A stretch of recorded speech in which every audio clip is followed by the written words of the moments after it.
कृपा का दान दिया। ठाकुर जी के चरणों में सदा खुश रहें, आपके बाल बच्चों की खूब लंबी आयु हो। क्योंकि सज्जनों, भगवान की कथा में दिया हुआ दान, दिया हुआ राम का नाम हमारी औलाद की आपत्ति को दूर कर देता है। बोलो भक्तवत्सल भगवान की। आज भगवान श्री राम ने देखा कि केवट ने हमें पार कर दिया, लेकिन हमारे पास उतराई में देने के लिए कुछ नहीं। भगवान श्री राम संकोच कर गए कि भगवान सोचने लगे केवट भैया ने पार कर दिया, हमारे पास उतराई में देने के लिए कुछ नहीं। तो जान गई हृदयेश्वरी की बात, अर्धांगिनी है वही जो समझे मन की बात। शेर पिए की जान निहारी, मड़ मुदरी मन मुदित उतारा। तुरंत माता जानकी समझ गई कि क्या मन में ठाकुर रखते हैं, नादान हमारे पास है। भगवान सोच रहे, सीता जी ने सोचा प्रभु हमारे संकोच कर रहे हैं, इसलिए तुरंत माता जानकी ने अपने कर कमलों से मुद्री निकाली और राम जी के हाथों पर रख दी। बोली प्रभु लीजिए, केवट भैया को उतराई दे दीजिए। जय हो भैया हो, आपके लल्लाओं की खूब लंबी आयु हो। कहते हैं ना, ये माताएं बहनें धर्म कर्म करने में बड़ी आगे होती हैं, इनके हृदय में ममता होती है। और वो माँ ही क्या जिसके दिल में ममता का भाव ना हो। इसलिए जिसका हृदय करे, बिटिया की विदाई में, अनाथ बच्चों की सेवा में, ठाकुर जी की कथा में जो हो तो दान पुण्य कर सकती है। बोलो भक्तवत्सल भगवान की। भगवान श्री राम ने संकोच किया तो माता जानकी ने अपनी मुद्रिका निकालकर प्रभु को दी और भगवान जैसे केवट को देने लगे तो केवट भगवान के चरणों में गिर पड़ा कि नाथ आज में काहे न पावा, नाथ आज में काहे न पावा। इते दोष दुखिदार हृदयावा, इते दोष दुखिदार हृदयावा।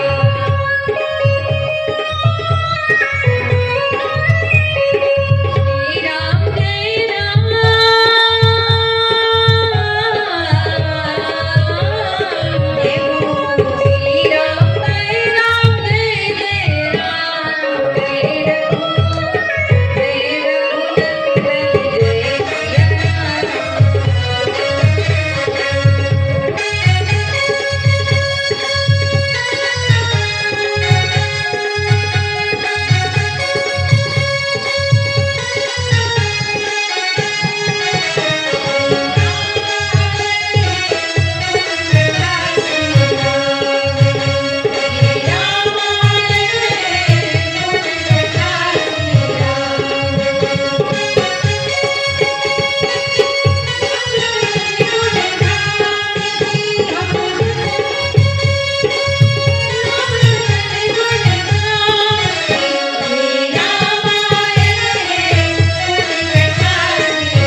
ऐसा नहीं भैया, आपने मेहनत की है और अगर कोई मेहनत करता है और उसकी मेहनत की मजदूरी दक्षिणा नहीं मिलती तो आपका कार्य कभी संपन्न होने वाला नहीं।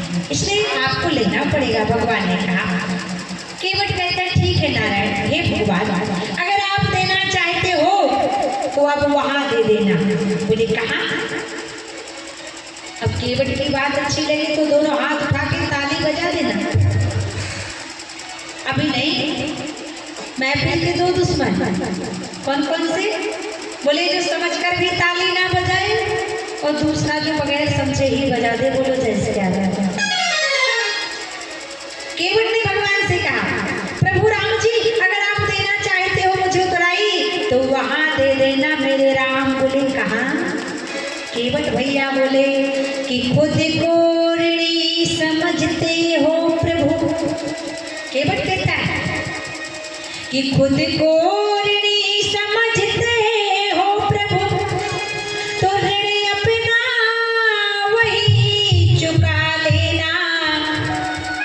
मैंने तुमको पार किया प्रभु, मुझको पार लगा,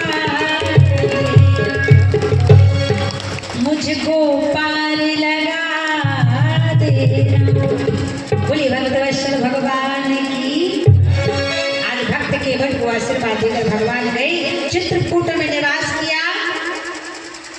नैमिषारण्य भगवान श्री राम ने आज नासिक पंचवटी में निवास किया।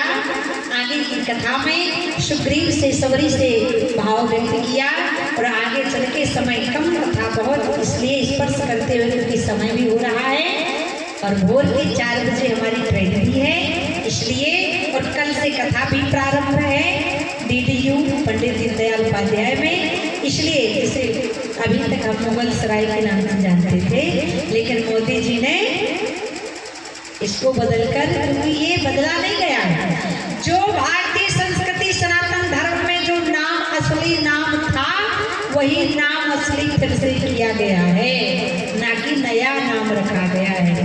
बोलो हनुमान जी महाराज की। पहले अयोध्या में जिला कौन सा लगता था? फैजाबाद। लेकिन अब कौन सा जिला है? अयोध्या। मोदी है तो मुमकिन है। बोलो जय सिया राम। इसलिए हर हर मोदी, घर घर मोदी। बोलो सत्य सनातन धर्म की। तो भारतीय संस्कृति को अगर बढ़ाना है तो प्यारे महंगाई के चक्कर में मत पड़ना। आलू महंगा हो गया, सिलेंडर महंगा हो गया, ईंधन महंगा हो गया, पेट्रोल महंगा हो गया, इस पे मत जाना। ये देखना कि हमारी भारतीय संस्कृति पहले कैसी थी और अब कैसी है, इसको देखकर अपने नेता का चयन कर लेना। क्योंकि जो सही है तो सही है। 500 साल तक हमने इंतजार किया, भगवान टेंट में रहते रहे, त्रिपाल के नीचे भगवान को अपना घर नहीं मिला।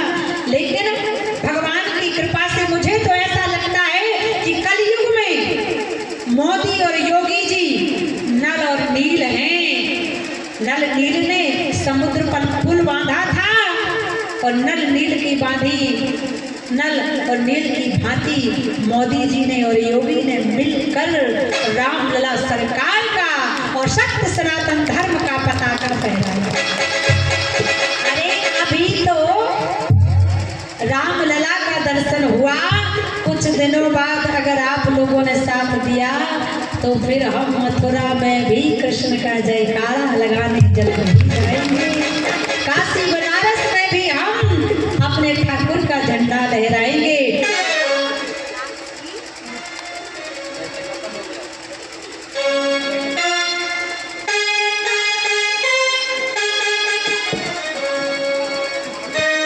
राधे